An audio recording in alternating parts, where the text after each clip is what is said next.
So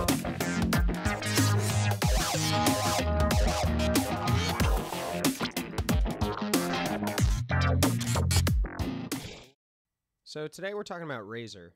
Razor is a great synth from Native Instruments, and I actually think it's a great beginner tool. Some people say it's advanced, but I think one of the most important parts about Razor is that when you do modulation routing, it lets you see how the movement is affecting the parameter. What does that mean?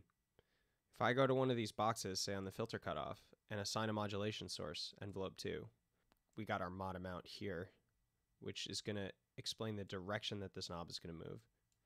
If we look to envelope 2, we can actually see how when we change these parameters, it affects the movement of that filter.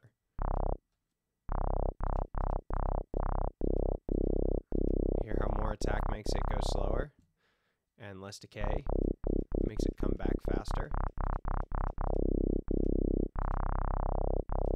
This is particularly useful when trying to understand LFOs. So if we change this source to an LFO, we're going to see it wobble with this LFO. And as we change the speed or the shape,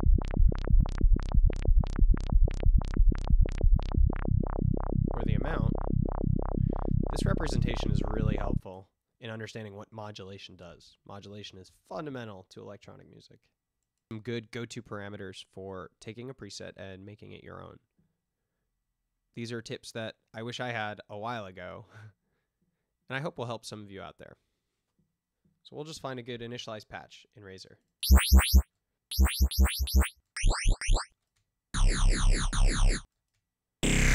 These are also aggro. This will work. Lower the volume.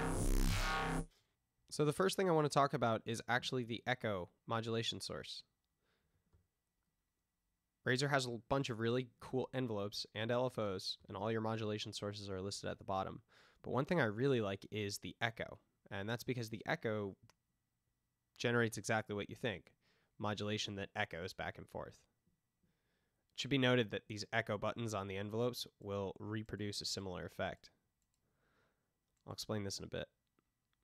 So let's take the cutoff of this filter, and instead of having it be on pitch tracking, we'll change it to echo steps. Now this echo is controlling the modulation of this point. You can see how it says echo. What does this mean? See how it echoed 3 times? If I bring up the feedback, it's going to keep echoing.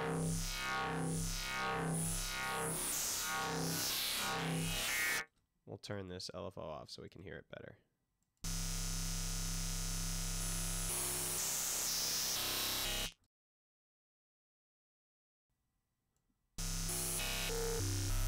This is our time. Turn up the feedback. More steps. Turn up velocity. It's velocity sensitive. It's velocity sensitive. It's a really cool way to get a pattern going. Combine this with an LFO. It's just moving it a little bit.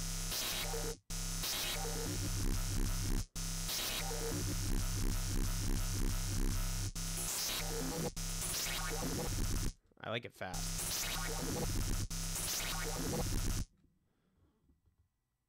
And why not add another modulation source to that parameter? Say envelope 2.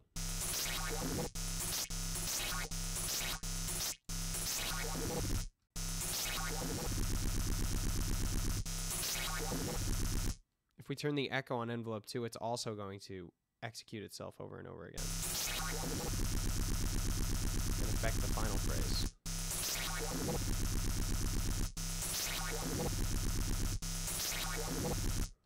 Crazy. That's just one parameter.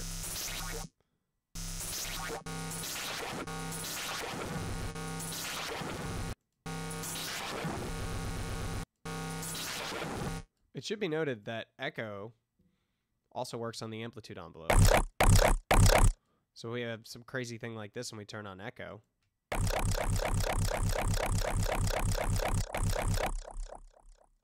Do you hear echo when I take my finger off?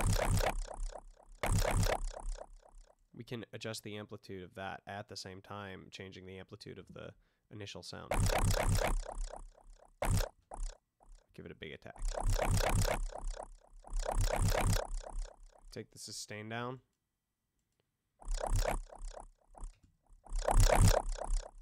And the decay and the attack. Made a little hit.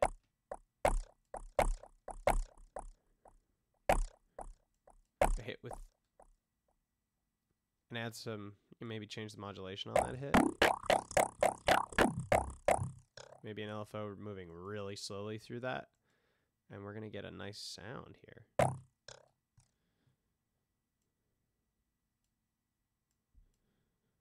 Change this to beat and make it slow.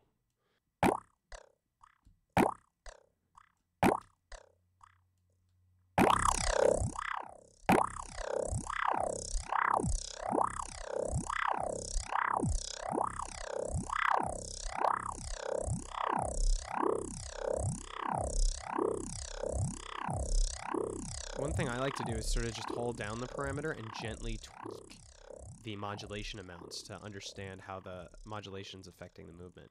Razor makes this super easy to do. Let me show you an example of what I mean on a new preset.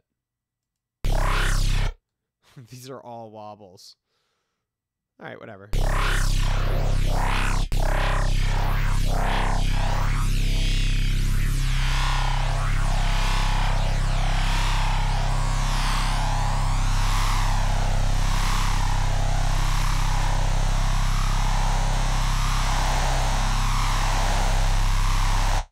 Look what we just created in seconds.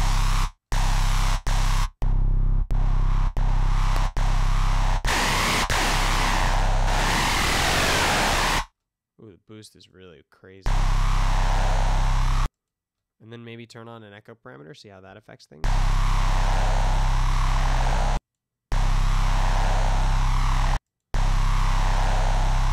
Envelope 3 is not being used.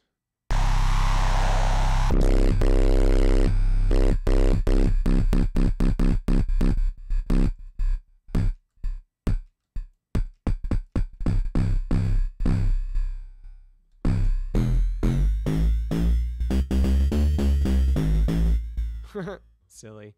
Oh, that's cool. Add a modulation source there. So really what I'm doing is just working mostly with the modulation parameters, which I find to be super effective in Razor, especially, and we don't even need to continue with that. We'll just go to, let's try something that isn't a wobbler in our last couple minutes, maybe a pad.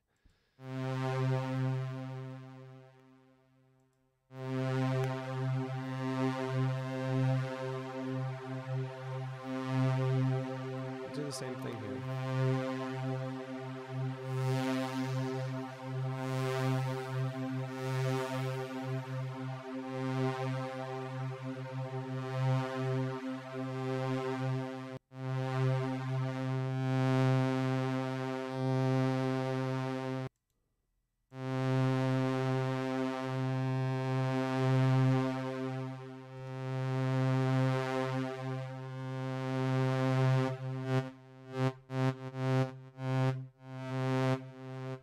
Envelopes are really important, and especially with respect to the attack and the decay, they get really sensitive when you're right around here, where this is quite long.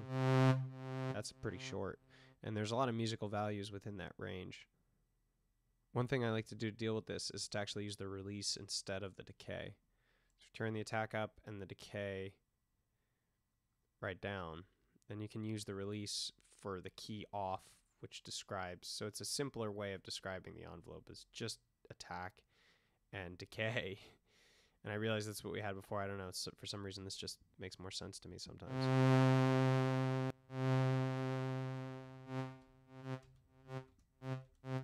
I'm just tapping the button.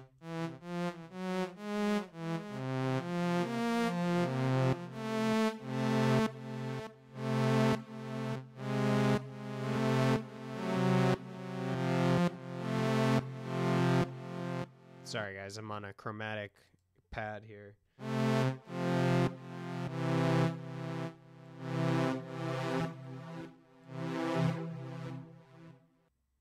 Alright, that's it. Go have fun.